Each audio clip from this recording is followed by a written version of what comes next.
a nossa saudação a todos. É com prazer que nesta noite nós fazemos o lançamento aqui nesta casa oficial do nosso 23º livro, muito embora ele já esteja sendo divulgado em todo o Brasil. E o título do livro é bastante sugestivo, que é O Cristo de Paulo de Tarso. Para que nós possamos entender a mensagem que nós lançamos no livro,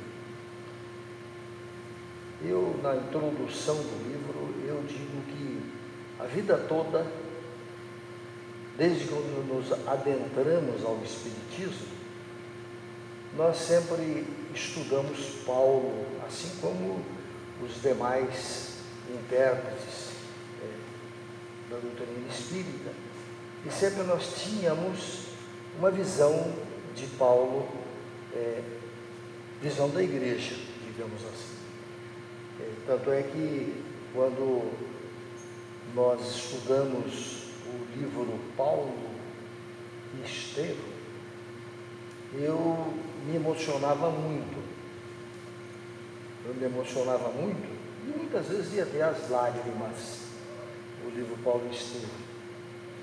E indicava nas minhas palestras, quando fazemos fora, e mesmo nos meus livros sempre falamos deste Paulo. Mas aconteceu algo inusitado na nossa vida, porque sempre nós fomos estudiosos da doutrina espírita, lemos muito, fazemos grupo de estudo há mais de 30 anos aqui na casa, e eu me defrontei com uma linha de pensamento dentro do Espiritismo, um pensamento gnóstico. Digamos, não seria dentro do Espiritismo, mas dentro do cristianismo. O cristianismo, quando começou a sua implantação, ele era, digamos assim, diversificado. Nós não tínhamos apenas uma linha de pensamento. Nós tínhamos vários grupos que estudavam o cristianismo. E cada um se sentia dono da verdade. Dizem que nós tínhamos, as pesquisas científicas dizem que nós tínhamos em torno de 50 evangelhos. 50, outros dizem que são 70.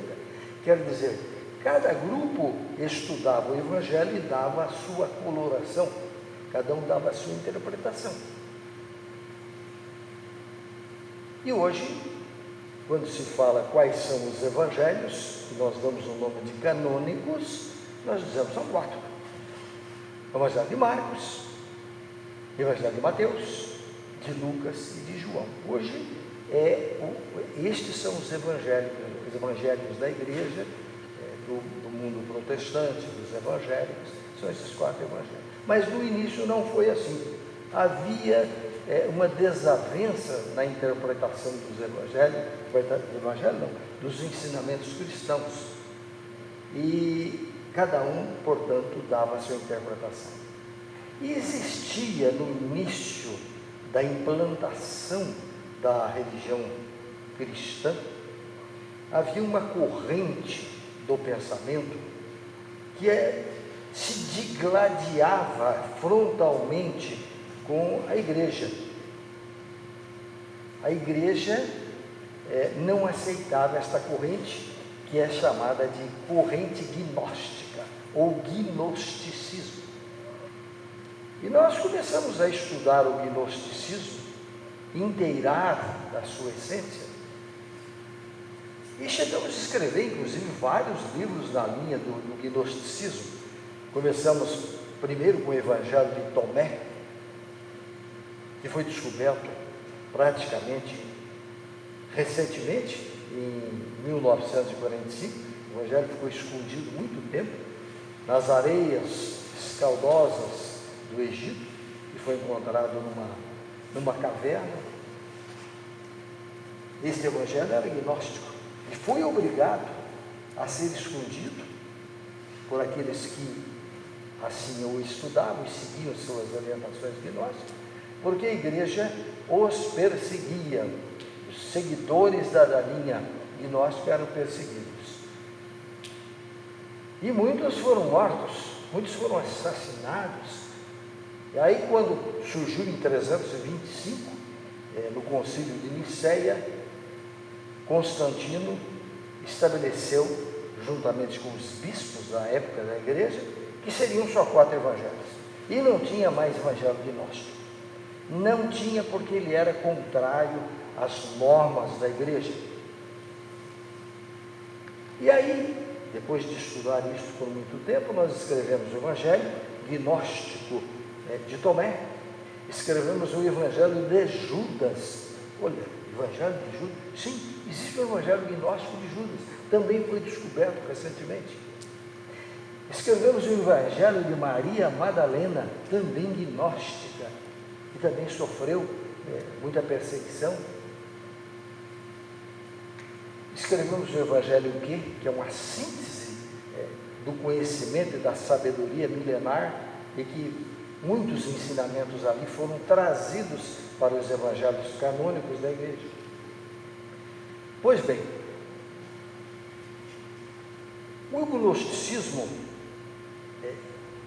não se aproximava dos evangelhos gnósticos da igreja em razão da interpretação totalmente diversa. A igreja dizia que para falar com Deus, para entrar em contato com Deus, era preciso passar pela igreja. Quem quiser ter um passaporte para ir para o céu, entre aspas, tinha que passar pela igreja. E os gnósticos, vejam bem a diferença. Os gnósticos diziam: não, você não precisa de igreja, você não precisa de padre, você não precisa de bispo, porque Deus está dentro de você. Olha a situação diferente. Uns dizendo que não precisava de igreja, não precisava da hierarquia eclesiástica para receber a autorização para um dia ser levado para o céu. E hoje céu e inferno não existem, céu e inferno. Mesmo dentro da igreja católica já se fala que céu e inferno é estado de espírito, não existe uma localização como nós aprendemos desde criança. Então, esta corrente gnóstica foi banida da igreja. Quando se fez o concílio, disseram: quem tiver algum exemplar desses evangelhos tem que dar fim. E alguns se esconderam em urnas, outros em cavernas, e por isso foi encontrado agora há pouco tempo, todos esses evangelhos estavam escondidos. Esse evangelho, por exemplo, de Tomé, ficou 1600 anos virginal. Ninguém colocou a mão nesse evangelho. Foi encontrado agora em 1945. Enquanto os evangelhos canônicos sempre estiveram sofrendo modificações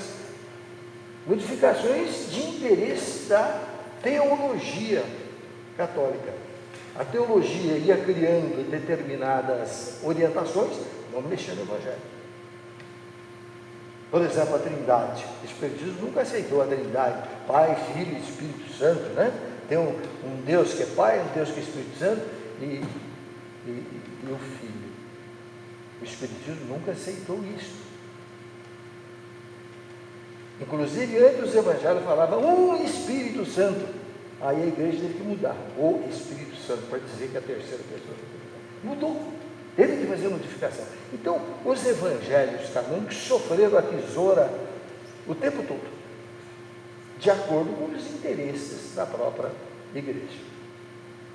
Então, nós vamos encontrar, entendendo bem essas duas posições, os evangelhos que nós temos chamados canônicos, que começa com Marcos, Mateus, Lucas e João, tem que passar pela igreja. A igreja que vai dizer se você está em condições para ir para o céu, ou se você estiver pecando. O Espiritismo tira todas as ideias de céu, de inferno, de pecado. E o gnosticismo, que é uma linha que o Espiritismo também adota, diz que você é o seu governador. Não tem um Deus lá fora te governando, Deus está dentro de você. Você é que governa, você que é o dono do seu destino. Muito embora no meio espírita é comum dizer, Deus está no comando, Deus pode interpretar assim, tudo bem. A gente até em certas fases da vida entendeu assim. Mas Deus é uma energia cósmica universal. Deus representa as leis universais. Então essas leis universais são eternas e imutáveis. Não mudam. Sempre elas existiram e sempre existirão, e elas não mudam. Quem tem que mudar somos nós. Então, é a nossa adaptação, a nossa vinculação com as leis universais é que vamos trazer felicidade. Então vocês vejam, este binômio é importante, essas duas localizações, para nós entendermos que nós temos então, e aqui vem um ponto nevrálgico para a gente falar do Paulo. O primeiro escrito cristão, o primeiro documento cristão surgiu com Paulo, no ano 50 mais ou menos. Jesus teria desencarnado lá para o ano 33, né? No ano 50, 60 mais ou menos, surgem as cartas de Paulo. Surgem as cartas de Paulo, ou as epístolas, escrito por ele. Ele viajava para determinadas cidades, lugarejos, e ele ia criando igreja. De Coríntios, Colossenses, ele ia criando igreja e ia escrevendo cartinhas, porque ele não podia atender todo mundo, não tinha internet, não tinha comunicação rápida. Escrevia uma cartinha, mandava um amigo dele lá do grupo, e ele ia lá, levava a cartinha. Tinha um problema numa igreja, ele escrevia uma cartinha e mandava para lá. Essas são as cartas de Paulo. Ele nunca pensou que essas cartas iam ser orientação evangélica. Nunca pensou que teria uma Bíblia onde tivesse as cartas de Paulo. Ele tinha essas cartas como nós mandamos um e-mail para um amigo, ele mandava orientação para os igrejas. E aqui tem um ponto fundamental para a gente entender esse livro. As primeiras cartas, os primeiros escritos cristãos são de Paulo. Não existia evangelho. Aí tem um ponto fundamental. Não existia evangelho. Só no ano 70, Marcos, que também não foi o dono desse evangelho, atribui-se a ele, em 70 Marcos saiu um roteiro de ensinamentos, se dá o nome do evangelho de Marcos. Depois veio o de Mateus em 80, depois 90 Lucas, e no final o de João, que já tinha morrido, ele não escreveu também nada. Então todos esses evangelhos não foram escritos pelos evangelistas. Não foram escritos pelos evangelistas. Isso é provado hoje pelas pesquisas. Eram evangelhos anônimos. Era um documento corrido e que corria lá na Palestina, no início do cristianismo. Eram documentos anônimos. Só no segundo século, na metade do segundo século, que a igreja resolveu dar nome a esses evangelhos. Bom, isso aqui vai se chamar Evangelho de Marcos, que foi o primeiro evangelho, muito embora a Bíblia conste Mateus como o primeiro, mas não foi. Marcos. Aí esse aqui vai ser do Mateus, esse aqui do Lucas, esse aqui do João. Então a igreja que atribuiu nomes a esses evangelistas, eles não escreveram nada, mesmo porque naquela época só 10% da população sabia escrever. Imagine como, né? Só 10%, era uma população analfabeta. E os evangelhos foram escritos em grego. Ora, não foi na língua que Jesus utilizava. Foram escritos em grego. O grego era o inglês hoje, não era uma língua universal. Alguém falava grego, sabia a língua grega, estava por cima. Assim como a gente fala inglês, mas o mundo inteiro fala inglês. Então, os evangelhos foram escritos após o Evangelho, após os escritos de Paulo. Isso é fundamental para a gente entender. Os escritos de Paulo aconteceram nos anos 50, cartas, e os evangelhos vieram depois. Vejam didaticamente isso aí para a gente chegar a essa conclusão. Os evangelhos vieram depois ainda anonimamente. E só lá no século X é que criaram o capítulo, depois no século XIII, versículos, não tinha, era um texto corrido. Você pega a Bíblia, capítulo tal, versículo, isso não existia, era um texto corrido. Mesmo Paulo, eram cartas, depois é que colocaram capítulos e versículos. Então, na abertura do livro, eu coloco como início, eu dou o nome de ponto de partida.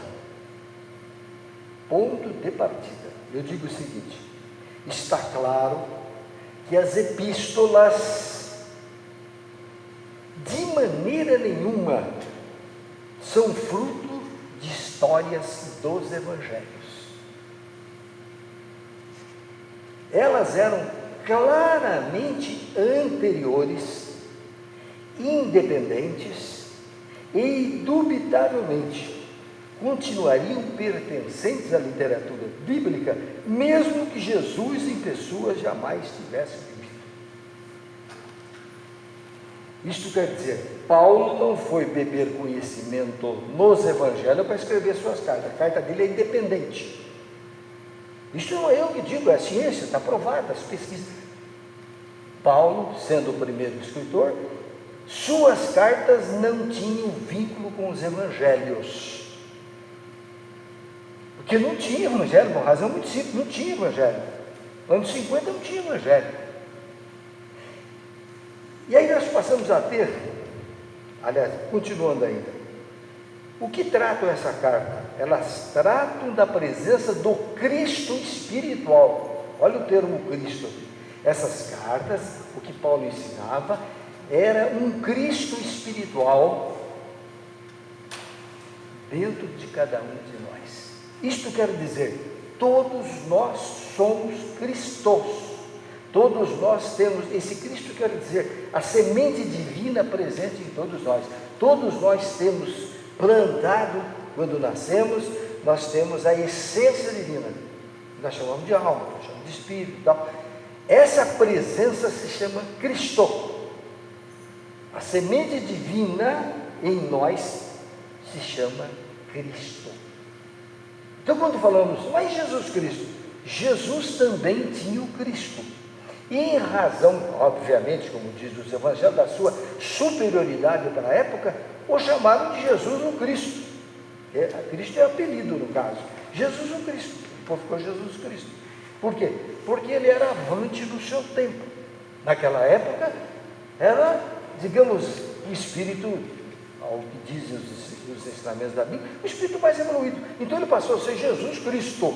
Jesus que trazia Deus, mas só que não é só Jesus que trazia o Cristo, porque o Cristo é um processo de desenvolvimento em nós. Todos nós temos que desenvolver o Cristo. Todos nós temos que desenvolver essa fagulha divina dentro de nós. Não tem privilegiado dentro das leis de Deus. Ninguém vai fazer por nós. Não podemos terceirizar esse desenvolvimento. Não é a igreja, não é o centro espírita, não é o budismo. As igrejas ensinam a gente a procurar esse processo de desenvolvimento dentro de nós. Então, o Espiritismo diz isso. Você é Cristo. Você é Deus. Jesus, nos Evangelhos, fala, ó, você tem o reino de Deus dentro de você. Vós tendes o reino de Deus. Jesus diz isso. E ele, para ensinar, ele diz, olha, o reino de Deus é semelhante a uma sementezinha de mostarda. O reino de Deus é semelhante a um fermento que a mãe usa para fazer o pão. Quer dizer, ele está analogicamente dizendo que esta semente, este fermento, Ele tem que se desenvolver. Ele nasce pequeno e pelas nossas ações todos os dias, pelo nosso desenvolvimento espiritual, nós vamos fazendo crescer, desenvolver esta semente em cada um de nós. Todos nós estamos com este objetivo: desenvolver o Cristo, desenvolver a semente divina em cada um de nós. Por isso Paulo diz o seguinte: Deus dentro de nós. Ele usa essa expressão, o Cristo em vós. Ele não está falando de Jesus de Nazaré. Ele está dizendo que o Cristo em nós é a semente divina presente em todos nós. Está presente em nós. Mas estar presente não quer dizer nada. Eu preciso desenvolver, como Jesus diz, desenvolver o grão de mostarda. Desenvolver. Aquele que encontrou uma pedra preciosa, larga tudo e vai trabalhar essa pedra preciosa. Não é pedra preciosa. Aquele que encontrou o reino de Deus em si, vai trabalhar para ser feliz. Porque só é feliz quando nós fazemos o desenvolvimento desta pequena partícula dentro de nós. Então, quando nós encontramos nos evangelhos Jesus dizendo assim: brilha a vossa luz. O que é esse brilho, essa luz? Ele está dizendo: brilhe a sua essência, brilhe a sua semente, porque todos nós possuímos a luz em nós. Quando nascemos, nós temos, muitas vezes ela está encoberta pela nossa inação, pela nossa falta de ação no bem. À medida que eu desenvolvo este potencial em mim, a luz começa a brilhar. Vós sois luzes, brilhe a vossa luz. Ele está nos dizendo que tudo que ele fazia, diz ele, tudo que eu faço, vós também podeis fazer. Por quê? Porque eu posso alcançar um nível evolutivo que quiser, dependendo do minha vontade, do meu interesse, mas ninguém vai fazer isso por nós.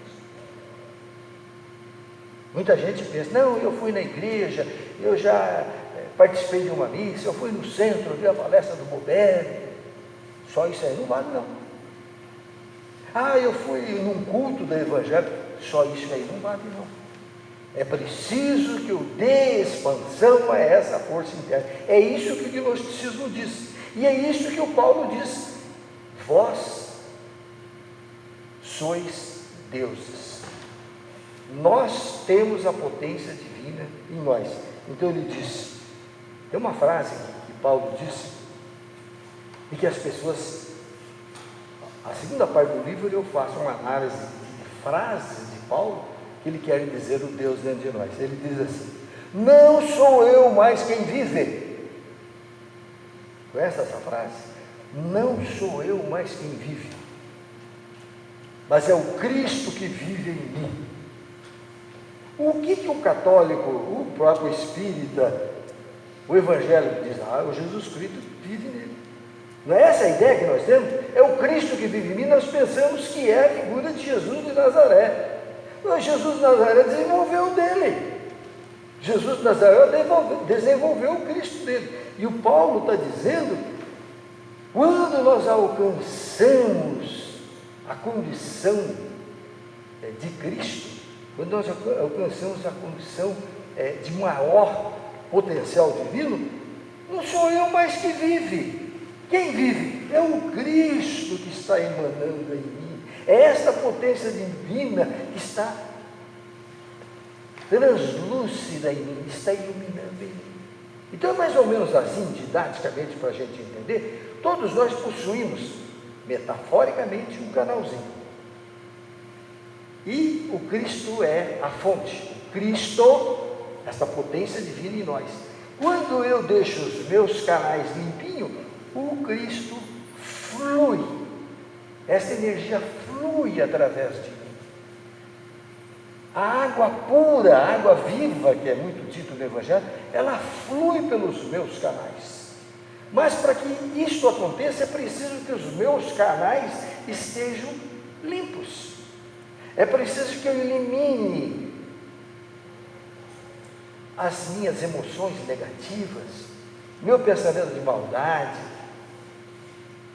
a falta de perdão, a falta de amor, à medida que eu vou eliminando as mazelas, as ferrugens desse canal, o rio flui.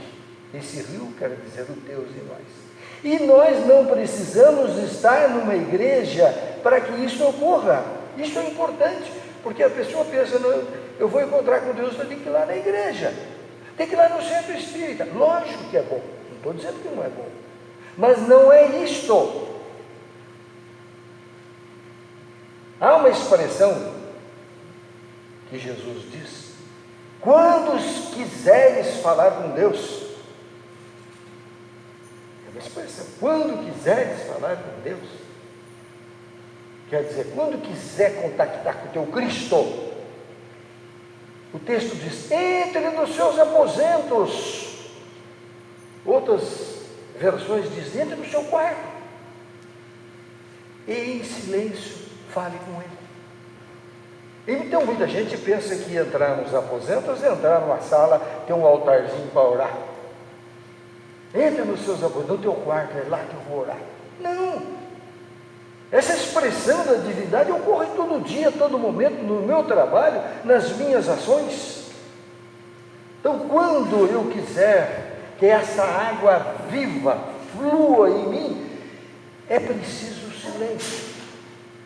É preciso que eu retire de mim as impurezas para que a água pura desse Cristo adentre por todo o meu ser.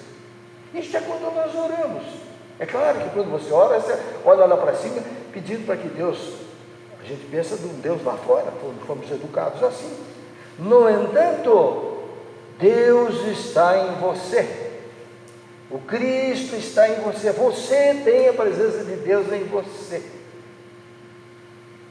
Mas para você conversar com Deus, é preciso silêncio, é preciso limpeza da alma, para que a luz resplandeça, para que a água corra pelos nossos canais e o sinta bem. Então, quando você vai orar, a gente pensa que está orando com um Deus que está sentado lá em cima.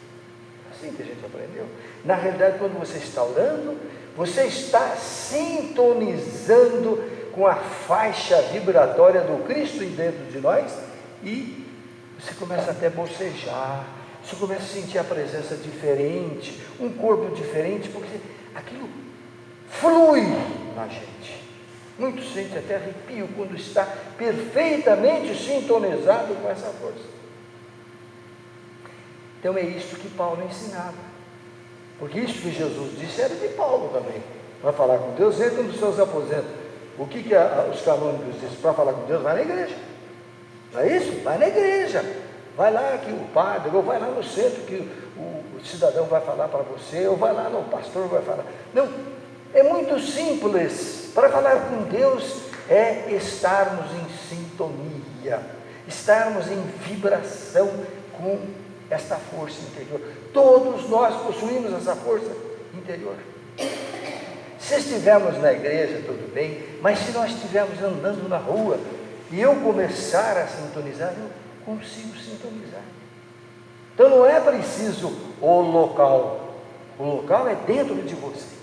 É isso que Paulo fala, o Cristo de Paulo fala. Ele está em você. Como é bom pensar assim, né? Porque eu me lembro, eu até disse numa exposição aqui, quando eu era criança, e vocês também, a gente foi educado, pensar do Papai do Céu sentado lá em cima, não é isso? Eu aprendi assim, eu vivia assim. Hoje eu não penso mais assim. Mas se a pessoa pensar, tudo bem, está valendo, porque não está lá mesmo, está dentro de você. Você apenas transfere de lá para cá. É com você. Então eu me lembro minha mãe deitada comigo, ensinando a orar.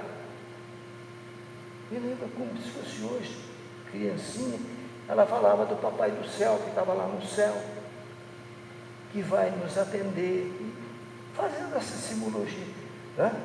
Mas nós somos educados assim.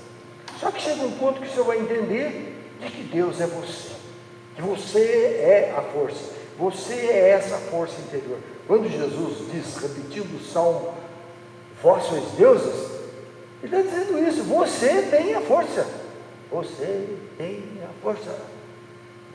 essa força em você. Você nasce com ela, só que você tem que desenvolver. Então muita gente entrega para os líderes religiosos: olha, ora por mim lá, viu? Quanta gente fala assim para mim, quantas vezes: põe meu nome lá no centro, ora por mim. Você pode orar. Se você estiver naquela faixa de vibração, a hora que você está orando, ele pode receber em qualquer lugar.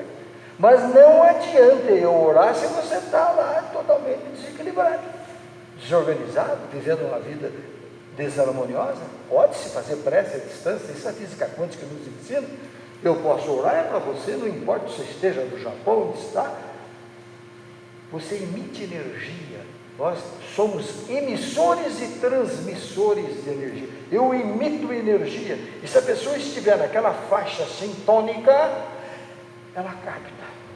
Pode haver cura à distância nesse processo. Mas dizer assim: ora por mim lá, de onde você vai? Eu tenho um compromisso aí e tal.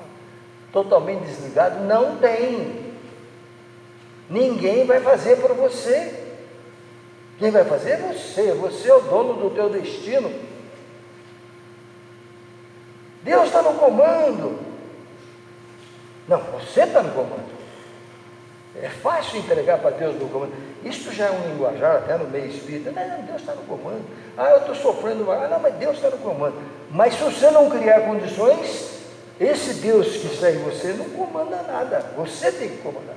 Porque nós somos deuses em potência. Nós somos deuses em crescimento. E como espírita nós sabemos, a reencarnação nos ensina isso. Nós vamos através de processos diariamente, errando, acertando, porque errar não é pecado. A igreja ensina: errou, vai ser castigado. Não tem castigo coisíssima nenhuma. Nós temos consequências dos nossos atos. Nós temos consequências, só consequência. E quando que essas consequências vão aparecer para mim? Quando eu entender. Porque as leis de Deus estão gravadas na consciência. Até tem um livro que se chama Código Penal dos Espíritos, a Justiça do Tribunal da Consciência. Quem julga somos nós mesmos. Nós nos julgamos. Nós somos os nossos advogados, os nossos promotores, os nossos juízes. Quando? Quando eu tiver condição de entender. Não existe época, é atemporal. Pode passar a vida inteira e eu não me corrigi em certos assuntos porque não me despertou ainda, não atingi a maturidade. Pois bem, então, entendendo isso, que Paulo foi o primeiro escritor e, portanto, não tinha vínculo com o Evangelho, o Paulo traz uma série de informações que não são bem entendidas pelos religiosos, tão somente religiosos, né? Então, Paulo era gnóstico, quer dizer, Paulo entendia que Deus está em você. Para falar com Deus, não precisa ir na igreja. Se for, ótimo, não tem problema. É no centro? Ótimo. Mas você, o gnosticismo ensina de que você tem dentro de si a potência divina e que tem a responsabilidade de fazer fluir. É preciso isso fluir. Então, quando você estiver orando, você imagina essa potência que está em nós, e você sintoniza com essa potência, ora fervorosamente. Se tem dificuldade para orar, bota uma musiquinha suave, entra nesta sintonia com este todo, e eu falo com Deus. Vejam bem. Mas eu ainda acredito, eu creio no Deus. Não tem problema, pode, eu também orei assim, orando para lá, só que está acontecendo dentro de você. É um processo psicológico. Os bilhões de pessoas do mundo, todo mundo orando para Deus, atende isso, atende aquilo. Não, é pela nossa consciência. Pela nossa consciência. Então, nós fizemos aqui algumas anotações. O Jung, psicólogo dessa época, na atualidade, ele dá a definição de Cristo. Jung, psicólogo, médico, Ele diz, Cristo, olha a interpretação dele hoje. Jung foi, digamos, filho de pastores, mas ele tinha mediunidade, ele tinha visões. Ele diz assim, o Cristo é o homem interior, não é alguém lá fora. Cristo é o homem interior, ao qual se chega pelo caminho do autoconhecimento. Nós, pelo nosso autoconhecimento, nós chegamos ao Cristo, esta força que está gravada em nós. Então, a essência, todos nós possuímos, mas essa essência precisa estar funcionando em nós. Aí nós encontramos aquilo que nós queremos. Pois bem, então, como o nosso tempo não é bem à vontade de fazer tudo o que eu quero, na segunda parte do livro, essa primeira parte eu faço, no livro eu faço um conceito geral de que o Paulo pensava. É claro que não dá para eu falar tudo isso em 20 minutos. A segunda parte do livro, eu coloco com o título de O Cristo de Paulo. Aí o que eu fiz? Eu peguei as frases mais comuns que foram tiradas das cartas de Paulo e que todo mundo usa. Todo mundo usa. Por exemplo, eu peguei essa daqui. Vamos ver o que vocês... Todo mundo conhece. Posso tudo naquele que me fortalece. Todo mundo conhece a frase? Conhece. Muita gente coloca até no carro. Posso tudo naquele que me fortalece. Quem que a pessoa pensa que é? O Cristo, só que pensa no Jesus Cristo. Paulo não está dizendo, não existia Jesus Cristo ainda. Paulo está falando no Cristo interior. Então, nos para-brisas de carros a gente vê isso, posso tudo naquele que me fortalece. E as traduções bíblicas, algumas como por exemplo a referência Thompson, de João Ferreira Lima, mais usada, ele usa essa frase. Posso tudo naquele que me fortalece. Outras Bíblias dizem assim, tiraram daquele e colocaram assim, posso tudo no Cristo que me fortalece. Eles trocaram a palavra e colocaram o Cristo, mas pensando no Cristo externo, não no Cristo interno. Dá para entender isso, né? Ora, isso faz bem? Faz. Se você acreditar, tiver a crença de que o Cristo, mesmo pensando no Jesus de Nazaré, vai me fortalecer, vai me fazer bem, vai fazer bem. É melhor nós pensarmos assim do que pensar negativamente. Não vai dar certo, a vida é dificultosa, eu não vou conseguir. Não, se eu pensar, nós somos aquilo que pensamos, se eu pensar que eu estou tendo presente em mim uma força divina, seja lá aquela que eu pensar, vai funcionar. Porque eu estou pensando positivamente. É por isso que aconselho assim, todo dia ao levantar, não pense negativamente. Crie pensamento positivo. Jogue na mente, como se planta uma semente na terra, aquilo que você quer que aconteça e que vai acontecer se você continuar trabalhando na sua mente. Então, a frase, tudo posso naquele que me fortalece, do Paulo é, tudo posso no Cristo interior que me fortalece. Ele não falava ainda de Jesus de Nazaré porque não existia, nem existia evangelho naquela época.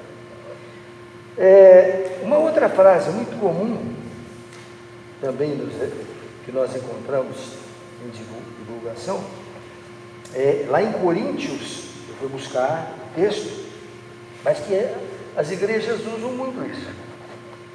Em Coríntios diz assim, pense comigo, se não tinha evangelho, não se falava em Jesus de Nazaré, que foi depois. Ele diz assim, do Paulo, assim, se a criatura, ou se alguém está em Cristo, olha o que o Paulo diz, lá em Coríntios, que foi antes dos evangelhos, assim, se alguém está em Cristo, nova criatura é. Já ouviram essa frase? Já, né? Se você estiver em Cristo, quer dizer, sintonizado com a fonte divina em você, se você está em Cristo, nova criatura é. Quer dizer, se você deixar um momento os afazeres da vida, as preocupações, as angústias, as tristezas, e você sintonizar, estiver em Cristo, quer dizer, estiver como se tivesse o teu rádio ligado com a emissora, transmissora, você ligar com esse Cristo, você é nova criatura. Isso é do Paulo. Assim, se alguém está em Cristo, nova criatura é. Aí ele diz: e as coisas velhas já passaram, eis que tudo se fez novo. Ele está nos dizendo que nós podemos começar de novo, mesmo que nós tenhamos errado, mesmo que nós tenhamos cometido desatinos. Se eu quiser mudar o meu pensamento, entender que essa força está disponível em mim, em abundância, eu posso mudar. Não é preciso morrer para ser feliz. Muita gente pensa: quando eu desencarnar, quando eu for para o plano espiritual. Não, é aqui e agora. É aqui e agora.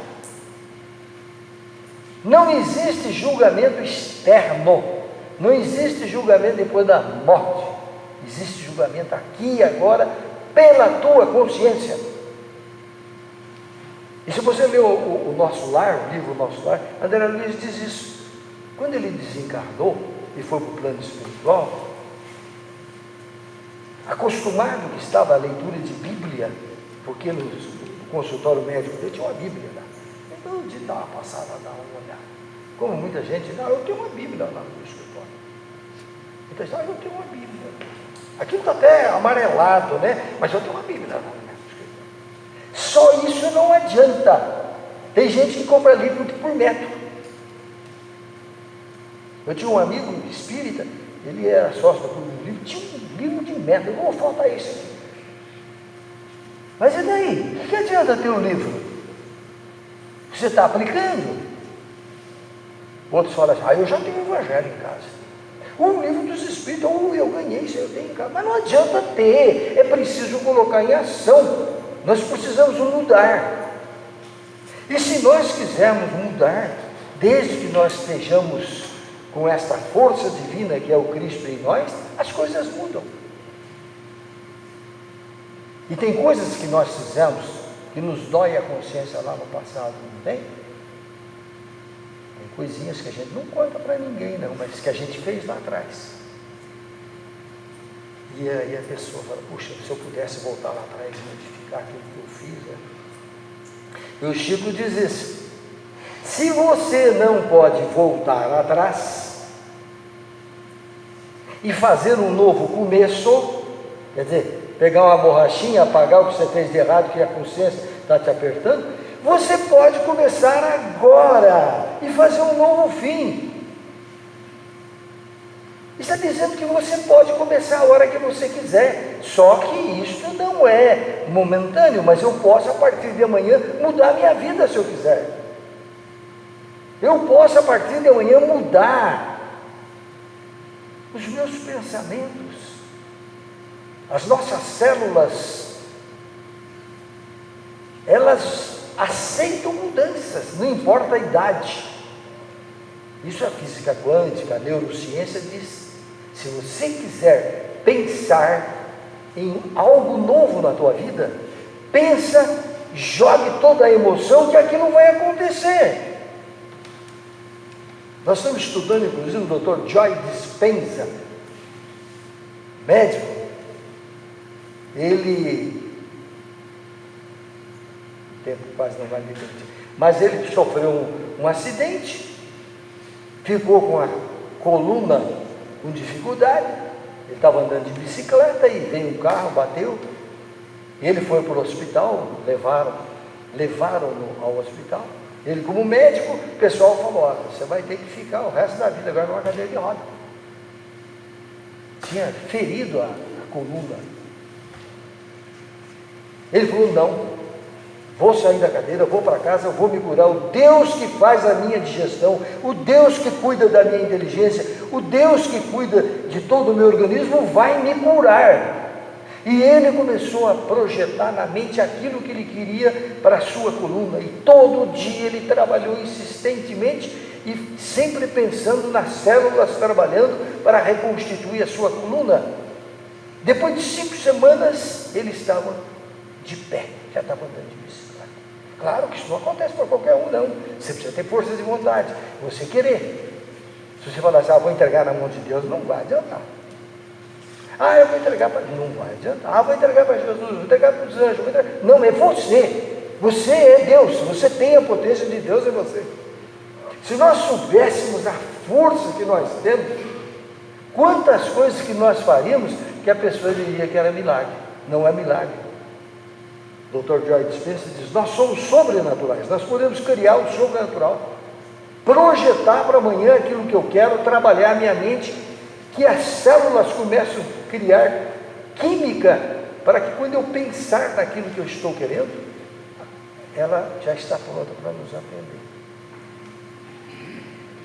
Muito bem, mais alguma coisinha aqui para a gente analisar. Aqui.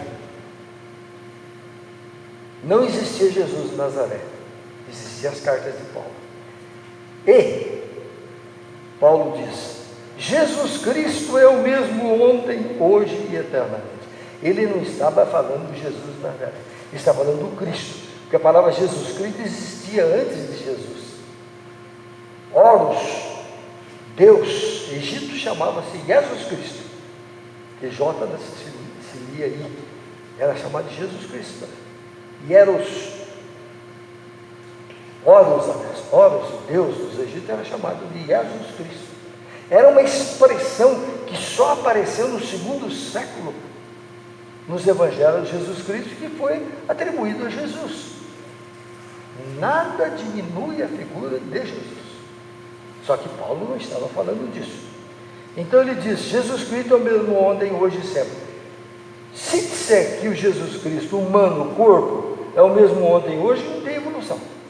Só que não é o Jesus Cristo corpo. O Jesus Cristo, Deus dentro de nós, é o mesmo, ontem, hoje e sempre. Sempre está à nossa disposição. Daí muitos no meio espírita dizem, Jesus é o governador da terra. Não, não é Jesus, é o Cristo. O Cristo é o governador de tudo no universo. O Cristo é o governador de tudo. É o mesmo ontem, hoje e sempre. Isso está em Paulo. E uma outra frase que ele pega de Coríntios, o Paulo, ele diz assim, vós tendes a mente de Cristo. Agora dá para entender, não dá? Vós tendes a mente do Cristo. Quando eu era tão somente religioso, não era pesquisador, eu entendia que eu tinha a mente de Jesus Cristo. Vós tendes a mente de Cristo, quer dizer, você tem a mente de Deus, que é chamado de Cristo, a semente em nós. Vós tendes a mente de Cristo. Você tem Deus. Você é Deus.